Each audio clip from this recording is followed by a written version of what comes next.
villégiatures sont-ils une compétition difficile, à votre avis? Je pense qu'on juge la difficulté d'une compétition par les participants. Et on peut voir dans cette liste-là qu'il y avait beaucoup de très beaux hôtels et de très beaux projets qui ont été faits dans cette édition. Donc oui, j'imagine que la compétition va être vraiment très difficile cette année. Que pensez-vous des prix villégiatures dont le jury est composé de 23 journalistes de la presse internationale? Alors ça c'est très intéressant pour nous parce que pas tous les prix en tout cas auxquels on a participé et compétitions sont composés exclusivement de journalistes et encore moins de journalistes internationaux.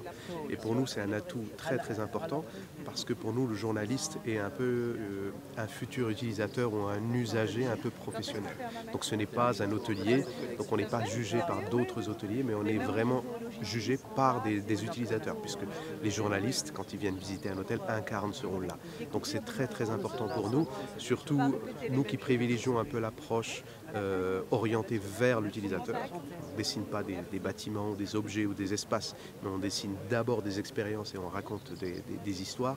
Donc c'est pour nous, les journalistes et leur appréciation de ce qu'on fait est très importante pour nous dans notre travail.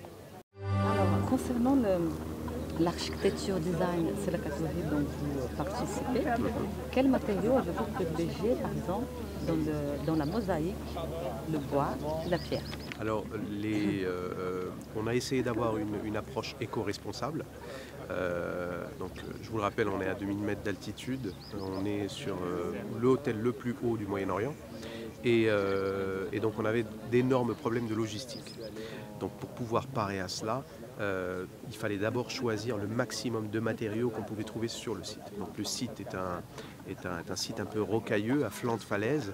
Donc on a utilisé d'abord beaucoup la roche du site, qu'on appelle d'ailleurs la roche de Jabal Akhdar, parce que c'est une roche qu'on trouve que là-bas.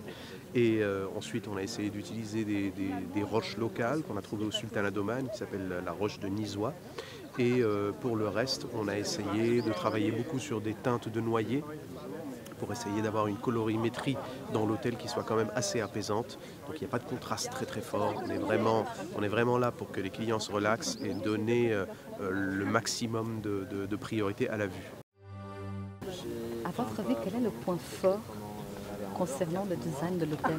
Le gros challenge a été de faire un hôtel de luxe, bien sûr, à Oman, mais d'essayer d'avoir une expérience locale et raconter quelque chose qui soit en lien avec le contexte.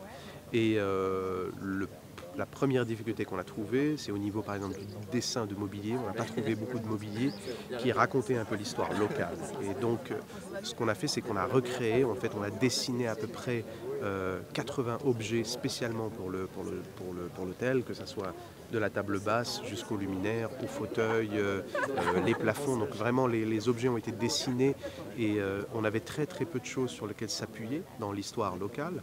Donc on a pris par exemple un dessin de coffre omanais, on a pris le piétement, on l'a fabriqué avec une méridienne, un dessin d'un cadre de porte, on a fait avec un luminaire, etc. Donc on a essayé de prendre quelques gènes authentiques et on a essayé de fabriquer tout un ADN pour pouvoir raconter une histoire complète des intérieurs d'Oman. Et le meilleur compliment qu'on a eu pour l'hôtel, c'est que des journalistes nous ont dit: vous avez réussi à faire l'un des hôtels les plus authentiques d'Oman. J'ai trouvé le compliment très sympathique, surtout que rien n'est authentique puisque tout a été créé. Mais ça a été créé en fait dans un respect de l'ADN local et en continuité avec le site. Donc on ne remarque pas en fait le côté contemporain vraiment contribue à faire de l'hôtel quelque chose d'assez timeless. Comment sélectionnez-vous vos fournisseurs? Arrivez-vous à imposer vos fournisseurs aux économistes? Donc il y avait dès le départ du projet, parce que l'hôtel appartient à un fonds de pension gouvernemental, donc il y avait de toutes les manières un fort encouragement, en tout cas de la part de tous les prestataires comme nous, pour pouvoir travailler avec des locaux, que ce soit pour la fabrication de menuiseries, pour les plafonds, etc. Et de toutes les manières, ça allait de pair avec notre approche un petit peu éco-responsable, de travailler vraiment et d'essayer de travailler le maximum en local pour essayer de limiter la logistique et les efforts de transport. Et c'est la meilleure manière de pouvoir raconter quelque chose d'assez authentique dans l'histoire du resort. Très bien. Mais Quelle est la politique de l'hôtel concernant l'accueil des enfants?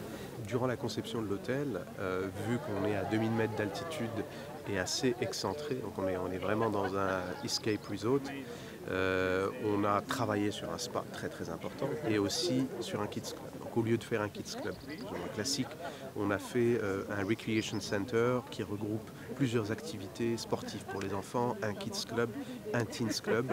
Et après, je sais que les opérations de l'hôtel ont essayé vraiment de continuer cette expérience enfant un peu dans le restaurant, dans plusieurs autres alternatives. Donc vraiment, les enfants voient l'hôtel à travers leurs yeux. C'était quelque chose aussi d'important.